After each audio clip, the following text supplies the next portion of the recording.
Puppy, this chicken's bussin'. Alright, all my mount ladies and gentle criminals out there, My Hero Academia, the anime that started way back in 2018, has finally come to a spectacular end. So, what better way to commemorate one of my favorite animes than to break down my favorite moments, characters, and squabbles across the 8 seasons. So, grab some snacks, sit tight, also subscribe obviously, and let's get into it. I'm just gonna come right out and say it. Shigaraki is him, and I'm tired of saying he's not. To be honest with you, Shigaraki got some of the hardest moments in anime history, not gonna lie. And to show you proof, here's Exhibit A. Pressing Deku in public. Now, imagine you're chilling with your girl at the mall, or whoever you decided to bring, and then they end up leaving to check something out, right? And then you just feel some cold, ashy, and sweaty grippers directly on your neck. This is basically what happened to Deku. Man, Shigaraki really pulled up on All Might Jr., and he could have ended the whole show right here. Not only did he threaten Deku, my boy Shiggy was getting reckless because he started threatening his girl and random people at that mall. Bro, imagine you just living your life, right? And then this demon turn you into Spider-Man from Infinity War. But yeah, that's just a sample of Shigaraki tweaking. So now, let's move on to Exhibit A. Shigaraki versus Overhaul. Now let's not get it twisted. This wasn't a fight. This was a spin back around the block because Overhaul thought Shigaraki was sweet. So when Overhaul and Shigaraki first met, Overhaul straight bodied one of Shiggy's homies, and I mean, it was kind of brutal. Turned her into a whole exploded hot pocket. Pause, I think. I don't know. And then taxed the other goat, Mr. Compress, for his arm. And Shiggy agreeably was shook. He was all like, "You got it for real, big bro." Wait, no, that's not how Shigaraki would sound. He'd sound more like, "You got it for real, big bro. But you better watch your back disrespecting me like that." Yeah, something like that. But might I add, the My Hero writers, they were putting their heart and soul to this spin back because it took like the end of the season after Deku finished smoking that Cheesky pack and had Overhaul getting transferred to Arkham Asylum that this man Shigaraki decided to strike, and strike he did. This man had his whole roster ambushed the truck that Overhaul was being transferred in, and then put Sandman on a stretcher. Old buddy should have stayed in Spider-Man 3 because these streets was not made for him. But anyway, Shigaraki pulls up for his revenge, right? And one of the best things about Shigaraki is how petty he is. So instead of just killing old buddy, he 1. Rubs the L in his face, 2. Takes not one but both his arms, and finally 3. He still leaves that man to be taken right back to jail. Ain't that crazy? Man, I'm glad I'm not one of Shigaraki's ops. I mean, look what he did to his family. Imagine what he'd do to you or I. I'm telling you, Shigaraki is him himself. What more proof do you need? Exhibit C, Shigaraki versus Re-Destro. Now this was an actual fade for real. Shigaraki pulled up to the city with something to prove and an army to build. He wanted the liberation dudes on his team, but Re-Destro wasn't trying to hear all that and started throwing everything at Shigaraki and gang, and they almost caught a body or two, mainly Toga and Twice, because Dabi wasn't having any of that. But that's when Shigaraki enabled goon mode, and I'm just saying, this is the town before he pulled up, and this is it now. Brody really made old buddy's town look like Detroit in one touch. And of course, prior to that, Re-Destro wasn't trying to cooperate. He also made the common mistake of thinking Shigaraki was sweet. I wonder what happens to people's limbs when they have such a mindset. But yeah, overall, this was an amazing fight, man. I thought Re-Destro's stress quirk was putting in some good work, especially when he started crushing his hands. But when you have a busted quirk like Decay and your dad is all for one,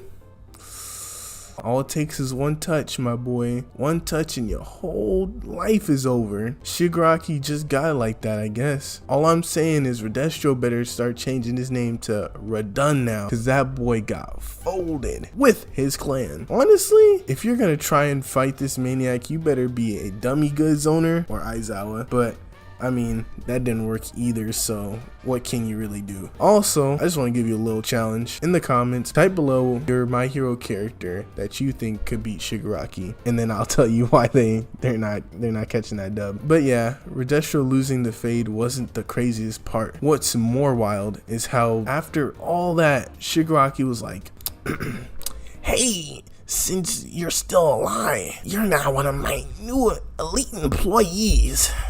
As he puts old Doofenshmirtz himself on payroll and gets exactly what he came for, a goddamn army and some goddamn respect. So after the feud was over and Re-Destro got demoted to hype man, the Liberation crowns Shigaraki as their leader.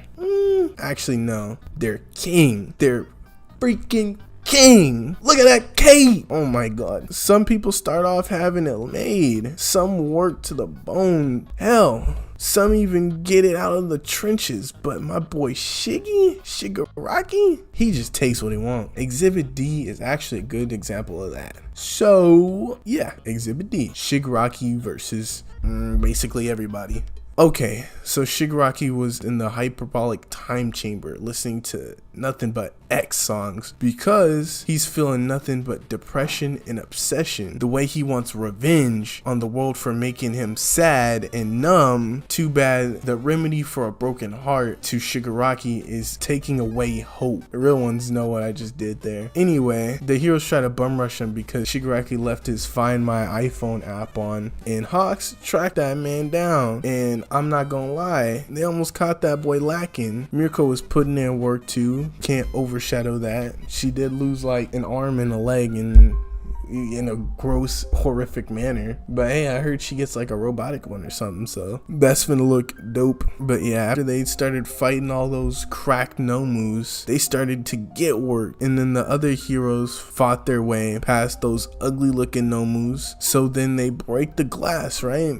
And it seems like it's a wrap for our favorite menace, our favorite maniac, until electricity hits him and old No Name gets murdered and robbed from his trip. Just cause Shigaraki felt cold. Imagine dying cause somebody felt cold. That's crazy. You go into the afterlife and they tell you, what are you here for? Oh yeah, Shigaraki got cold. They might understand. One of them might be there because of that reason too. But yeah, remember what I said about the one touch rule with Shigaraki? Well, times that by about 1,000, and that's what he just did to have the city looking like this. Skip a couple episodes ahead, and Endeavor is the first one to make actual contact with Shigaraki. Well, not physical yet, cause he lurking for Deku, but that doesn't stop my boy Endeavor from wanting to fade, and he was holding his own for like 5 minutes. Then that's when backup arrived, and they definitely looking at Shiggy like, yeah, big bro, you finna get jumped. But Shiggy's not only holding his own, but my boy is actually winning. And I'm just gonna lay it all out there. As an Endeavor fan myself, yes, I know that's controversial. You just wait for the video to drop, the other one besides this one. You'll know why. That's a topic for a different video. But yeah, this hurt a little, man. Watching my goat get done dirty like this with help, I was stressing, but nothing. I mean, nothing can compare to when Shigaraki had his steppers on that dude's chest, hitting the All Might emote for 2,000 V-Bucks. Like, the disrespect is crazy. Endeavor definitely got to get his revenge for that one. Oh wait, he kind of did, but this video isn't about Endeavor, so gotta say that for a different video, I guess. Flash a little ahead, and now we got Deku, Bakugo, Todoroki, Endeavor, Gran Torino, Eraserhead, Lock Guy, and Water Dude. Not gonna lie, I barely remember who this is, but he was definitely crucial to this fade. Also, the way Shigaraki was just ready to run the fade with everybody there is crazy. You gotta respect it. You gotta clap it up for my boy. But yeah, the heroes lock in and say, Shigaraki, you're not ready for this 1v9. And start jumping him. His court got canceled thanks to the only reason why everybody is still standing there right now, Eraserhead. And you can just tell this is pissing Shigaraki off because he turned his auto lock on directly onto Eraserhead and tries to rip his whole face off. But Aizawa isn't just somebody, so he keeps staring at him, but yet that still fails because they're dealing with King Shigaraki. And you know what that means? Bodied, violated, disrespected, and benched. Man, my hero had me thinking Shigaraki was the main character for a cool minute there. I mean, dude was definitely feeling himself for a minute there and was talking to Deku crazy. If you like it in the sky so much, then I'll send you to heaven when I steal one for all. Deku didn't really like what he had to say, so he had to remind him who's the main character. Hell, he had to remind me too, if I'm being honest with you. So as they fight, Todoroki comes up with a plan to take down Shigaraki, which boils down to, hey dad, can you blitz this guy while he's distracted, please? Thank you. And it almost works, but Shigaraki pretty much passed the sticks on to All For One so that he could actually put in work with them quirks that he has. I know this isn't an actual dub for Shigaraki, but not many anime characters I know who could win or even survive this multitude of jumping, besides One Punch Man or Goku, but nobody in actual My Hero Academia universe up to this point that I know of. Ah yes, Endeavor. Whenever I mention he's my favorite character, the fan base starts trying to execute me, and I kinda understand why. Let's be honest. On the surface, he never wasn't a good man. Hell, at times he could be outright evil. But, and that's a really big but, he was redeemed throughout the anime. And why I think he's one of the best written characters in anime. I feel like I should get this out of the way first though. I'm not going to defend what Endeavor did to his family, especially what he did to his queen. Hey yo, Rei Todoroki, hit up my line. I promise I'll treat you right, baby girl. I'm sorry, I lost focus a little bit there. But to better understand the man that is Endeavor, we must speak on who he was beforehand. Now, from what we know, Endeavor's father died trying to save some girl from a villain. This impacted him deeply, viewing the incident as his father being, too weak and thus not surviving. And I believe this drove NG Todoroki to never really show any weakness and try to become the #1 hero, to prove to everyone else, especially himself, he is the strongest. And that's basically his ninja way for all my Naruto heads out there. Also, I find it really cool how his name is, Endeavor, and he also strives for really ambitious endeavors, but I think most people picked up on that. I bring this up because even this early, we can see the poison of needing to be the best and be in control seep in, but it's really prominent when All Might gets in the picture, because All Might was the ultimate goal Endeavor not only wanted to get to, but surpass. Now, as the viewer, we know that's impossible. I mean, man's really hit the quirk lottery getting one for all, which makes me think, drop a comment below on who you think has the most underrated quirk in My Hero.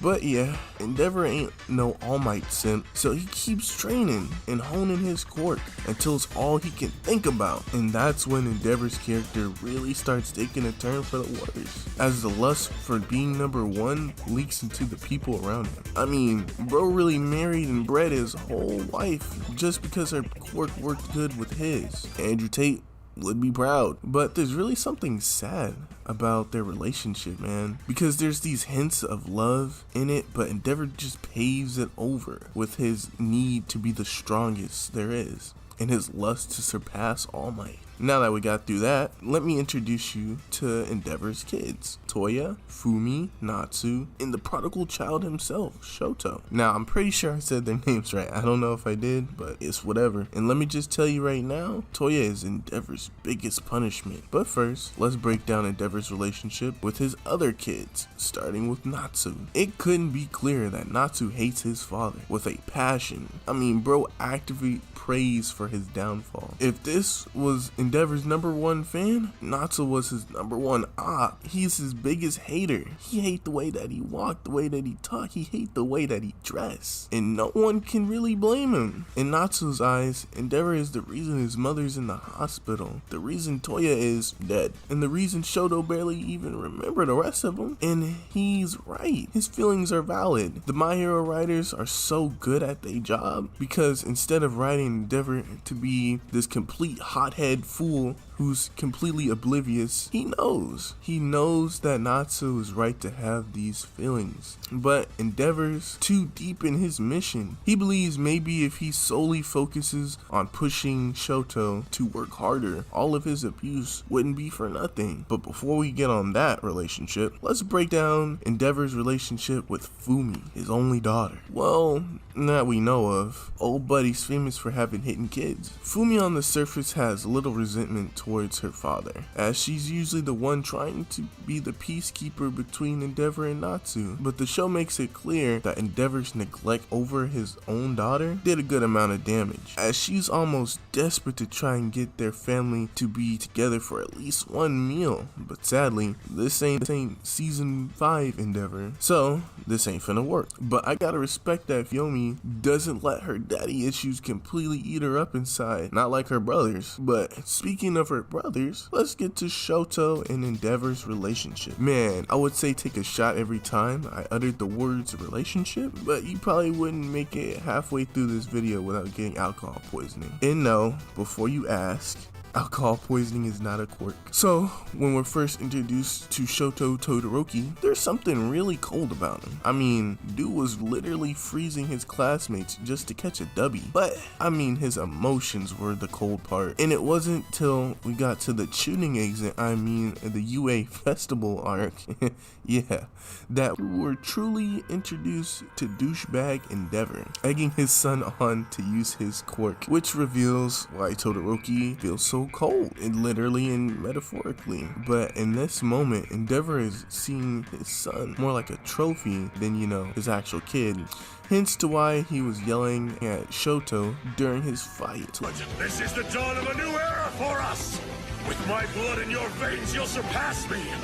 You will live up to the reason I created you! To let everyone know who's his fire daddy. Okay, I'm never calling him that again. Let's just move on. It is until Deku makes Shoto realize that it's his own quirk and, his power to use however he wants. And Shoto decides to do just that, almost burning Deku to a crisp, might I add. And of course, Endeavor finally seeing his son use Hell's Flame assumes that he finally won him over. Yeah, this man is so consumed with pride, he thinks Shoto just gonna start twinning with him. Basically, to sum up the pair's relationship, Shoto hates Endeavor, and Endeavor sees Shoto as his best accomplishment and a tool to surpass All Might. Finally moving on though, to Toya, probably the Endeavor kid who's got it the worst. Toya had the quirk of his dad, yet it was hotter, and it affected his skin more. I wonder if that's important. Now, this did interest Endeavor a little bit, but too bad Shoto spawned in and stole all the attention. And little Toya took that personally and lashed out, mainly on little Shoto. So, we can tell that boy wasn't handling the spotlight being off him well. One day, Endeavor had to go on a mission, leaving his mentally ill waifu to take care of all them damn kids, as Toya slips out and has the perfect idea to work on his quirk in a forest. yeah.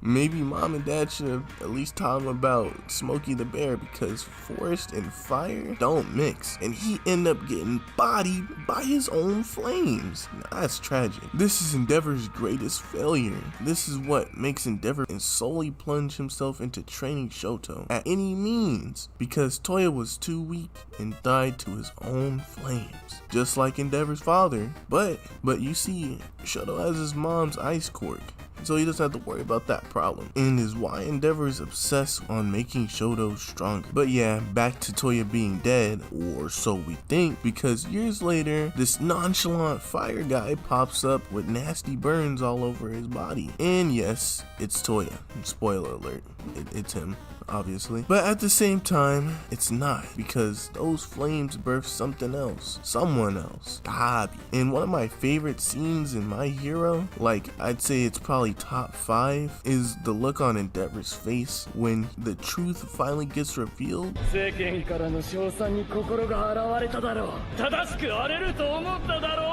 Because Endeavor would easily overpower Dabi's quirk if they really went bar for bar.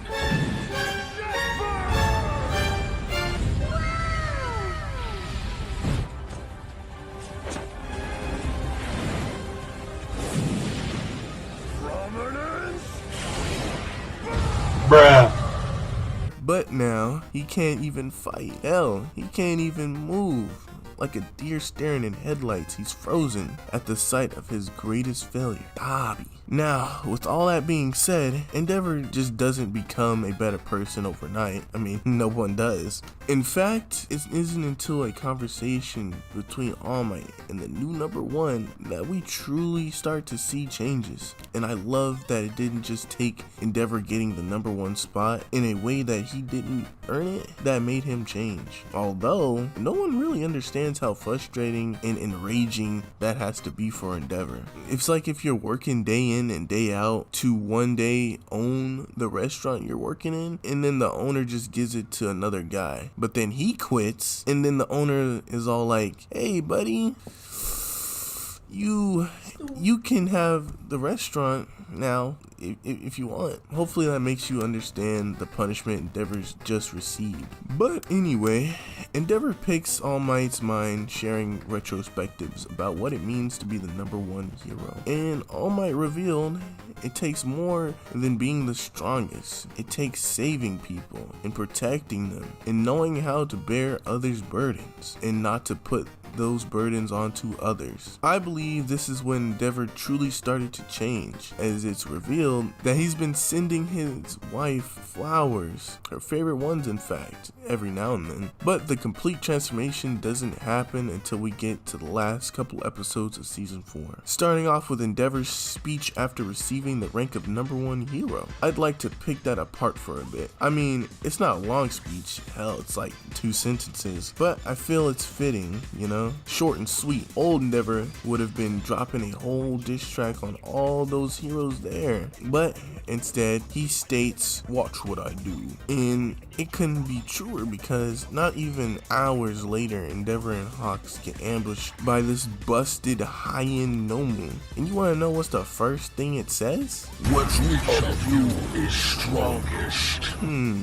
That mentality seems very familiar, you know, wanting to beat the strongest. But yeah, continuing on, this Nomu required the rumble with Endeavor, and Endeavor gives him just that, while Hawks is evacuating all the citizens in that building. From the jump, we see that the Nomu is pretty cocky and smart, as it slams Endeavor through the entire building. He starts talking mess. Man, you know this boy has a pristine pair of black Air Forces at home with all that hostility, but Endeavor ain't here just for show, and the animation is here to prove that. The fire spin is just delicious, man. Turned into a whole blade. They continue throwing hands, and oh man, Endeavor's feeling the burn a little. Overheating is the problem that runs in his family, the thing that killed his child, supposedly. But now, it's starting to affect him. And on top of all that, Endeavor realizes that this Nomu is smarter than the average bear. Instead of backing down though, his flames grow brighter, looking like the damn sun. And he hits that Gooner with that prominence burn! And it seems to work until the Nomu realizes that there's still more episode to get through and throws his head out the blast zone. And then he sneaks Endeavor with a vicious jab. I don't know how Endeavor's eyes survived this, but props to his doctor. Bro should have recommended him to Aizawa low-key. But back to the video. Endeavor got everyone stressing. Even All Might finna start having a heart attack over here. And boy, this Nomu has a serious roasting problem for real, because he can't stop talking down on Endeavor's name. And if all that wasn't bad, the people below are starting to lose their goddamn mind, saying, there's no hope.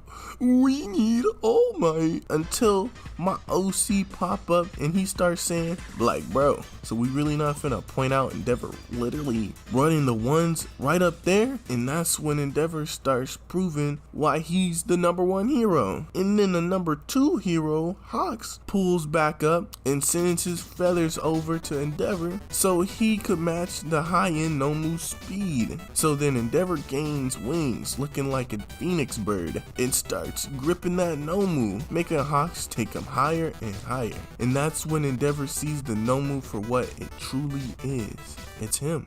His rage, his lust for power, his need to surpass the number one at any cost, his past endeavors, all wrapped up in this high-end Nomu. Endeavor accepts this as who he once was, commanding it to burn up and be at rest, and then he hits it with everything he got.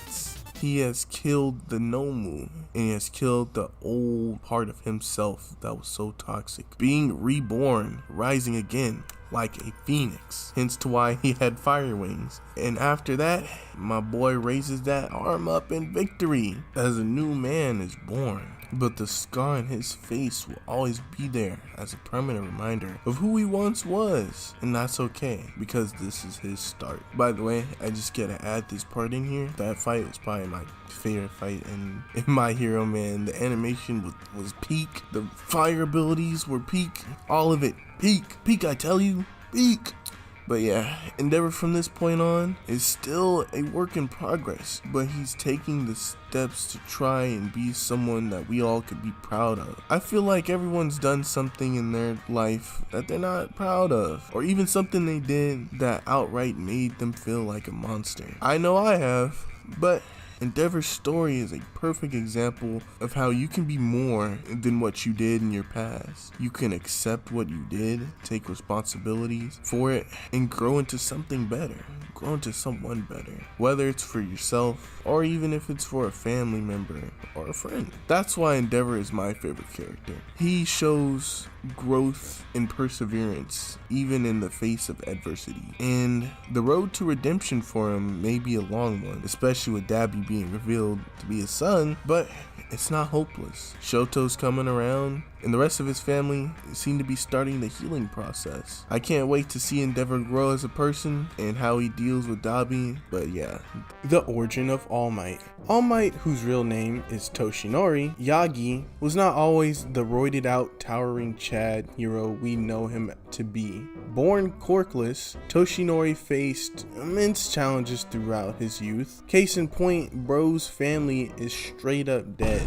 And we don't know how, or at least I don't. But hey, if you do, let me know down in the comments. Anyways, everything changed when he met his first real mentor, Nana Shimura. Now, Nana Shimura, the 7th holder of the One For All quirk, recognized Toshinori's potential and took him under her wing, teaching bro the importance of heroism, courage, and most importantly, sacrifice. Through her guidance, Toshinori developed the resolve to become a pro hero, and I would absolutely love it if we got a prequel anime showing his journey more in depth. We could see him in his college days and get to see him develop his relationship with Endeavor, and also get a little peek at him first meeting Gran Torino. Speaking of Gran Torino, throughout his journey, All Might also trained under Gran Torino. A retired hero and mentor, Gran Torino played a crucial role in refining All Might's combat techniques and instilling the importance of speed and strategy in a battle. All things Gran Torino will go on to instill in Deku.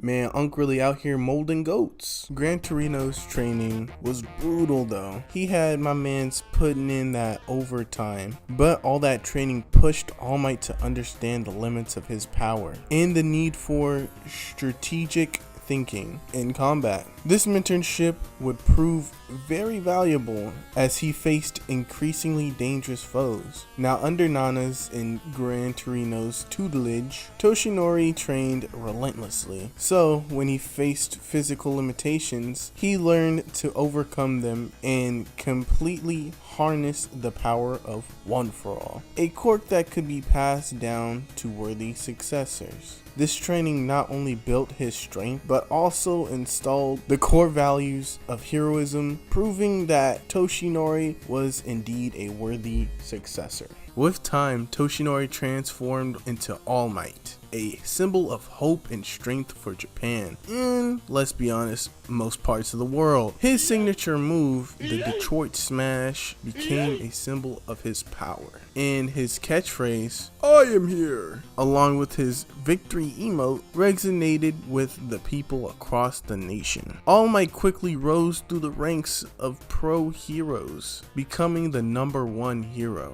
He fought countless villains. One I'd like to really point out though is when that boy All Might turned into Elon and gave that man a one-way ticket to space. Nah, because truly, this Nomu required a fade, especially after what he did to that poor underpaid teacher. Okay, so they start off by hitting the manliest fist bump I ever seen, only to continue trading blows so hard they're making hurricanes out of pure impact. But All Might got that Mamba mentality and punches him faster, knocking that Nomu goofball away. But that Nomu wants to earn his paycheck and tries to get a jab off only to get rode like a skateboard. That's vicious. But the super move ain't over yet as All Might gets him back in a grapple, throwing him away like garbage. But yet again, All Might still ain't done with him as he calls upon all past users to tap in and send this dummy into the stratosphere, never to return.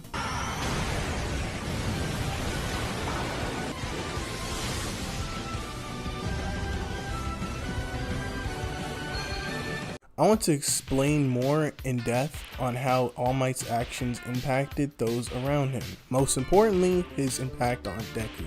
In a world where heroes are made, not born, well, they technically are born, but you know, some of those guys turn out to be anti-heroes and villains and stuff, but that's not the point. Izuku Midoriya has always aspired to be the greatest hero, but how did he go from a powerless child with no quirk or Riz to one of humanity's strongest heroes? The answer lies in a mentor, a legacy, and an almighty influence. You see what I did there? Now, Deku's story begins long before he ever met All Might. As a child, he idolized the world's greatest hero, All Might, and he studied him, followed his every move in fact, and even tried to emulate his smile through the hardships. But there was one problem. Bro had no quirk. And in a world where quirks defined you, Deku seemed destined to put the fries in the bag for the rest of his life. But that was before fate intervened after a life-changing encounter with All Might, mainly All Might watching Deku save Bakugo's life, that Deku was given the most powerful quirk of all, One For All. But the passing of One For All was just the beginning, of course. All Might didn't just give Deku a quirk, he gave him a responsibility. Because, you know, with great power comes great responsibility. From that moment forward, Deku's path would be shaped by All Might's influence, guidance, and mentorship. All things he would go on to learn from his mentors. When Deku was faced with seemingly insurmountable challenges, whether it be the UA Sports Festival or the intense battle against the League of Villains, All Might was always there, pushing him forward. At first, All Might's teachings were practical, mastering One For All, learning to control its overwhelming power. But as time passed, you know, All Might's influence grew deeper, teaching Deku the true essence of being a hero. All Might's lessons were not just about power though. They were about heart, about the spirit of heroes who never give up. A real hero is someone who fights for what's right, no matter the cost. These words became Deku's guiding principles, especially when faced with failure. All Might showed Deku that true heroism isn't about being invincible or perfect. It's about showing courage in the face of adversity, making choices with compassion, and fighting for others, even when it seems impossible, even when it seems like they don't even deserve it. These lessons aren't just theoretical, they're reflected in Deku's actions, from his first fight with Bakugo to his role in saving the world. But the most significant influence All Might had on Deku wasn't just about teaching him to be strong. It was about showing him what it means to be a symbol. In fact, All Might was the symbol of peace, the hero that represented everything good in the world. As Deku trains to become the next symbol of hope, his mentor's influence continues to define his every move. So in moments of doubt, Deku doesn't have to look very far for guidance, you know. All Might's presence is with him in every direction, in every battle. And even though All Might's physical form has faded in recent seasons, his legacy continues to live on through Deku's journey. Deku's story is one of growth, but also one of mentorship. Through All Might's wisdom, his love, and sacrifices, Deku learned what it means to be a true hero in a world that consistently changes. That legacy will continue to inspire Deku and all of us to never give up and always fight for a better tomorrow. Now, don't get it twisted. All Might's not really my favorite character in My Hero. What? No, alright.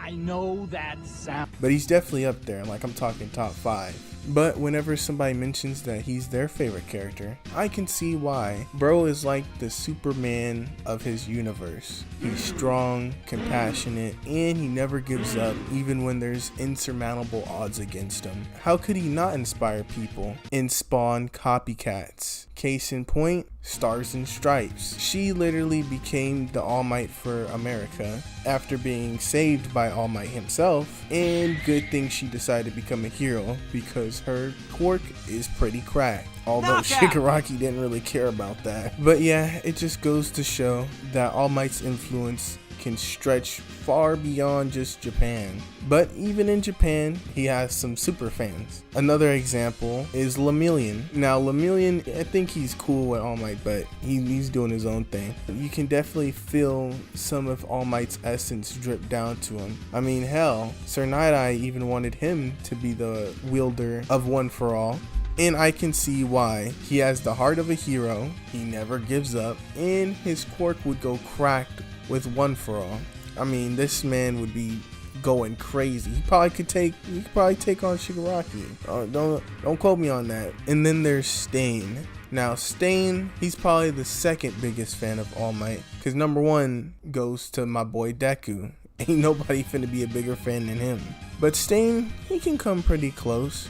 And I'd really love to see more scenes of Stain and All Might interact, just because in like, what, season 3 was it? Nah, it was like season 1 or something. But yeah, when we first see Stain, he is riding All Might like crazy. I mean, bro was doing tricks on it to the point that he was straight up ready to kill any hero that even slightly strays from the path of All Might's heroism. And he would not let anybody else take him in or kill him unless it was All Might. Now, these 3 didn't really care about that rule, but nonetheless, Stain definitely had some twisted ideal of what hero should be. It was kind of right, but the way he was enacting it was really brutal. And seeing him meet his hero was pretty interesting, even though we didn't get a lot of that. I just want to see what happens when All Might tells Stain that what he's doing is evil, and then Stain starts like tweaking out because he wouldn't be able to handle that coming from his number 1 hero. This just goes to show you the amount of power your symbol can have behind it. You can either influence people to become insurmountable, great contributions to society, or they can turn into some vile, devious monsters hiding behind what your symbol truly meant. And My Hero, they did a really good job demonstrating both sides of this coin. I do stand by the point that I would really love to see an All Might in his prime, or the coming of age story of All Might, because it would seem really cool to see how much power he can really hold. And Deku's a pretty good showcase of what All Might's power could be, but I want to see it from the source, you know? I mean, bro really changed the weather with 1 punch while he was hurting. Imagine what he could do at 100%. No wonder One for All's face was all messed up. Bro got his scalp removed. I mean, that punch really said, no more hairline.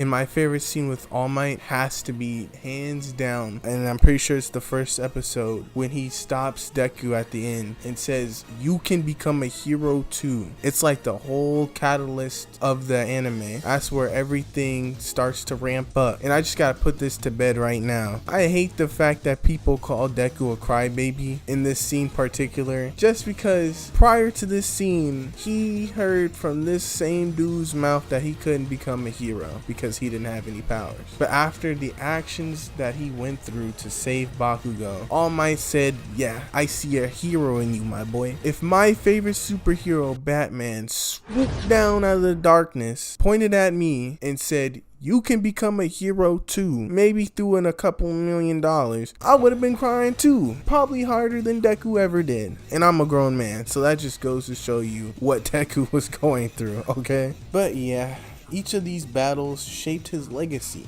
However, no villain was as formidable as his greatest adversary, All For One, the biggest trash talker in anime history. The man whose secret quirk is pettiness, and most importantly, the demon that turned hawks into walks. I'll be crying if I look like that too, bro. That's fucked up what they be doing to y'all. All For One, born as a villain with the powers to steal and bestow quirks. This became the antithesis of All Might's ideals. For decades, he waged a silent war from the shadows, manipulating events, orchestrating chaos, and amassing power to bring about a world ruled by fear. He was the mastermind behind many villainous acts and sought to steal One For All, thus eliminating All Might once and for all. Their conflict became a battle not just of power, but for the future of hero society. The ultimate confrontation between All Might and All For One was not just a clash of strength, but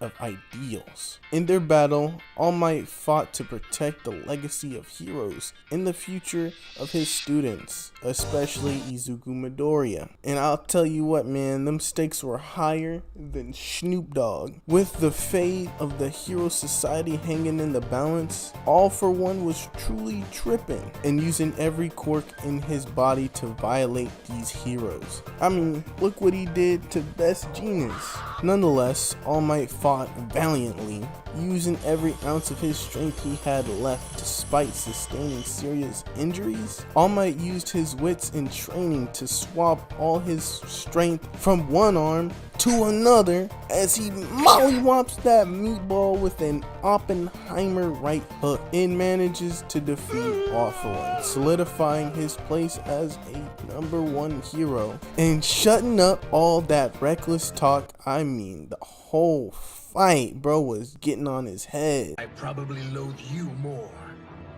That's why I want you to suffer until your last breath and die broken and disgraced.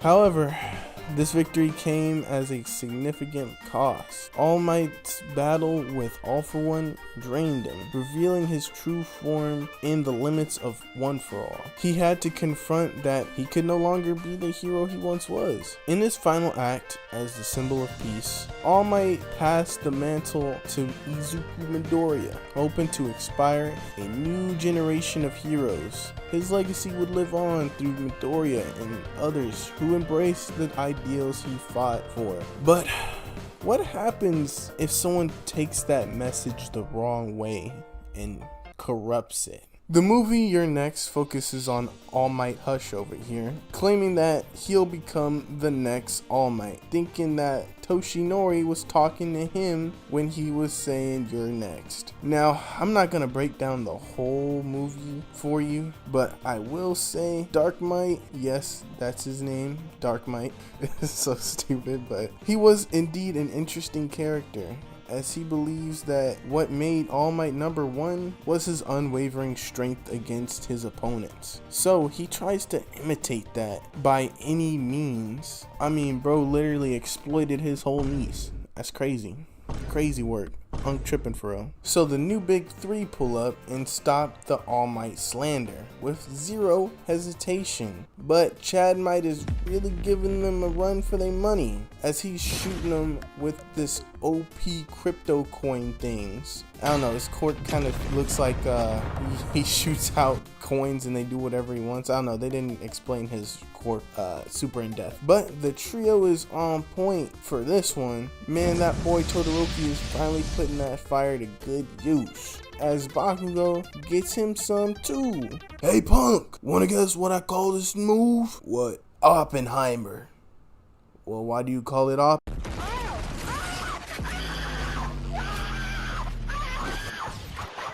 And don't think Deku missing out, because like a buffet, Buddy getting some too, as he turned himself into a human crossbow, shooting himself at this man with maximum velocity, caving dude's chest in, and then feeding him the black and red Air Forces. So then Dark Might turns into Nomu Prime. But that's irrelevant to Bakugo. Man must have skipped the deodorant today, cause bro's dropping atom bombs left and right on him. As they hit this epic pose, they turn Dark Might into Good Night, while Deku takes it upon himself to drop kick the absolute life out of this man. There is literally no way bro survived this massacre. But yeah, you've seen an All Might who's only focused on obtaining absolute power. But what about one with no power at all? And that's where Mecha All Might comes in. Now, ever since the day All Might lost his quirk, he's been in the background being a mentor to the next generation. And unpopular opinion, but I actually like this era of my hero.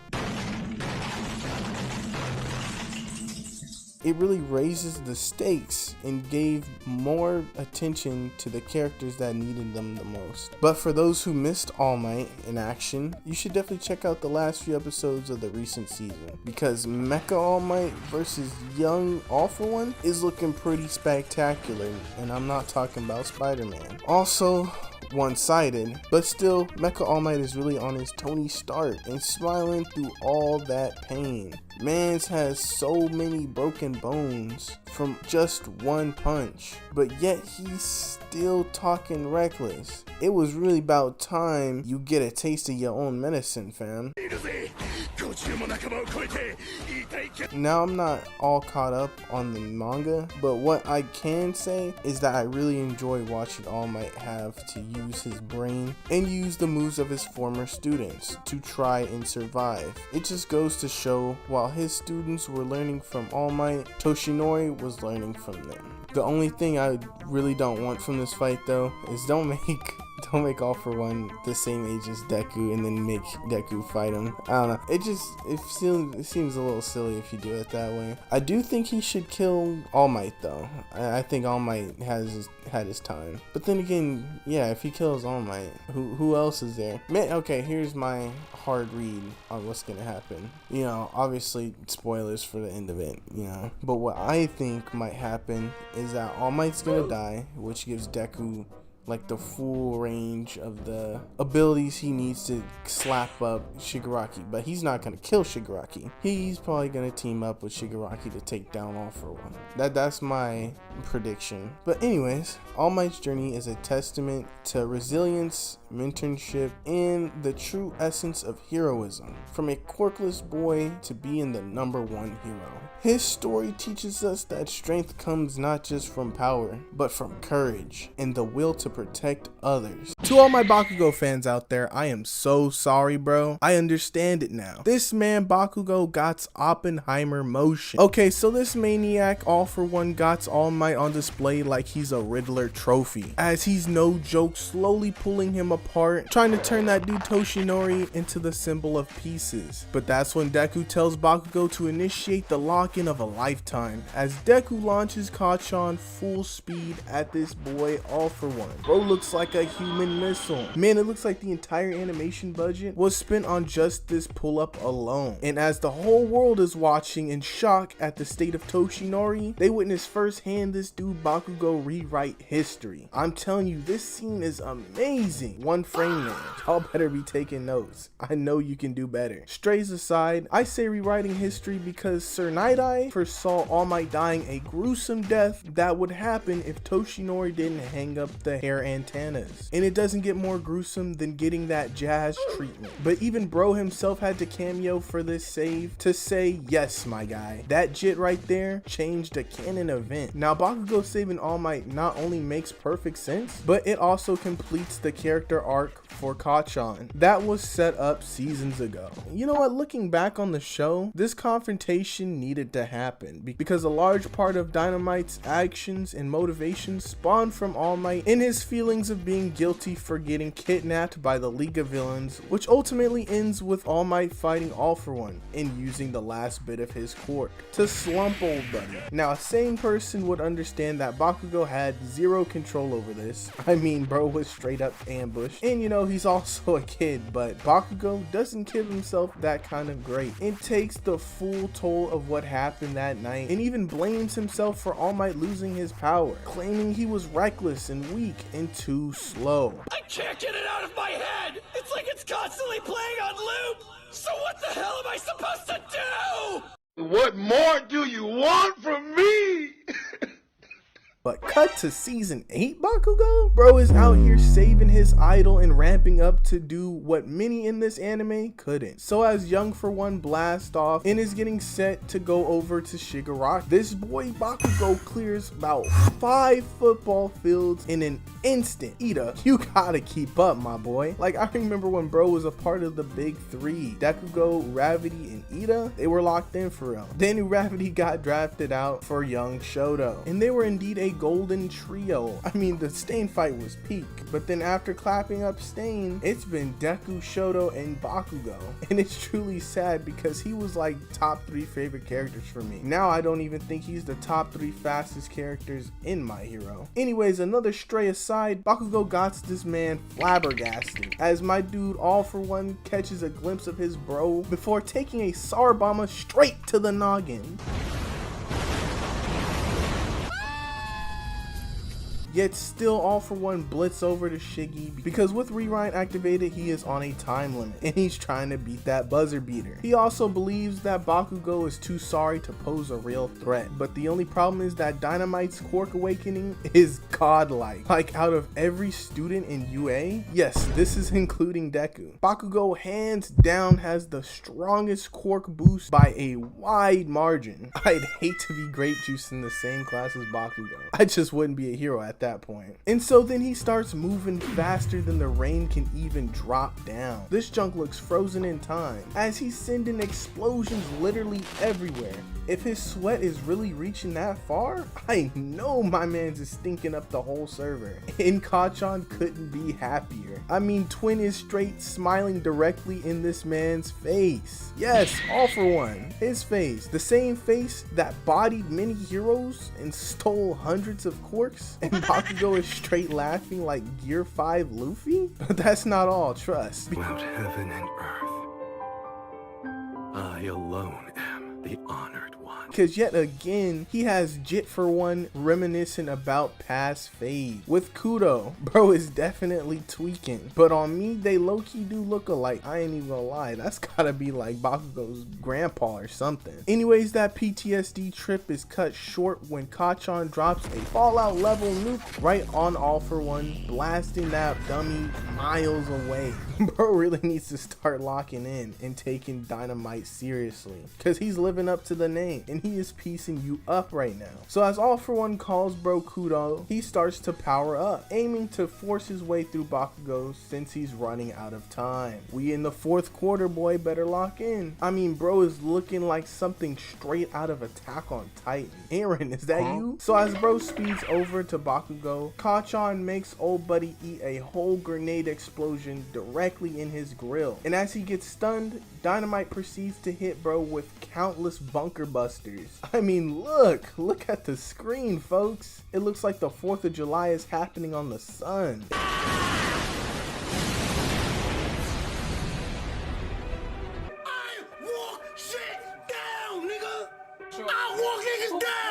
And then this boy Bakugo starts completely spamming everything he has at that man All For One. I mean, explosions are going off left, right, and center. But Bakugo isn't quite just done with this boy yet, as he puts his whole hand on his face like he's getting ready for prayer and turns the light show up, launching him down onto the ground in a vicious explosion. All that with just one quirk, people. Bakugo is freaking cracked. If only All Might gave bro One For All, this anime would be like 3 seasons long. But if anybody could survive this onslaught of explosions, it would be All For One. As bro got rewinded so far back, little man is now a baby, and a creepy looking one at that, looking like a whole boo-boo. So while Bakugo is on the verge of blacking out, he says something that I'm gonna be quoting for the rest of my life.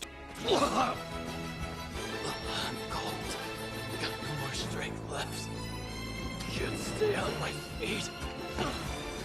I can't go down until I'm positive I won! Just as he's finished, Baby For One tries to hit him with a mean headshot, but gets perfect parried. As the clock finally runs out on that man All For One, Bakugo stands, or more like lays, victorious, with his fist held in the air high, and I couldn't be more satisfied. This fight is honestly like top 5 fades in My Hero history. You can tell that the animation budget was never ending when it came to bringing Bakugo's explosions to life. And it's crazy because Bakugo was not one of my favorite characters. Like y'all already know, that's gotta go to Shiggy and Endeavor. But he's definitely grown on me throughout the seasons. Like season 1 Bakugo was straight annoying, but kind of hilarious at times. But it's only when the show peels back that rough exterior that we see the hero he was always meant to be. Man, I know Best Genius was proud of that boy when he was spectating this fade, cause you know I was. I could really yap about this anime for days, months even, but I just gotta say, the overall rating of the show, 9.5. I really can't think of a better way it could have ended. Like, I'm so glad that Deku didn't just, you know, straight up not become a hero at all and ended up being a teacher. That would have been kind of lame. But what I need to see in the future is like a My Hero Shippuden, because ain't no way we're just leaving it off here. I need to see that boy Shoto Todoroki living up to the Hell Flame Court. I need to see what adult Bakugo can really do, and honestly I just need to see like a UA reunion. But on top of all that, Lemillion, bro, you need to get rid of that haircut, buddy. That junk is not working for you. I'm definitely gonna miss the Shigaraki shenanigans, cause that man is the definition of standing on demon time. But you really gotta feel bad for Spinner, bro. Most of his homies is dead. Like this anime really teaches you that being a villain is not the way, bro. Think about it. Shigaraki's dead, Mr. Compress in jail, Toga dead, Dobby's dead, All For One's dead, and I almost forgot to mention his goat Stain. Yeah, that boy got turned into a human stain on the side of a building by All For One, and Spinner ain't never gonna see the outside of his cell, bro. But hey, who knows, I might go more in depth about the ending of My Hero Academia in a separate video. Alls I gotta say is I'm glad that y'all liked the anime too, because I don't know, between like seasons 4 and 5, a lot of people had some crazy Deku slander going around town.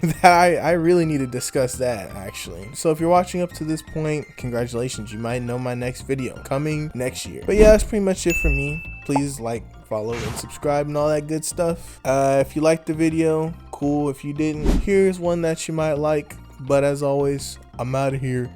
Peace.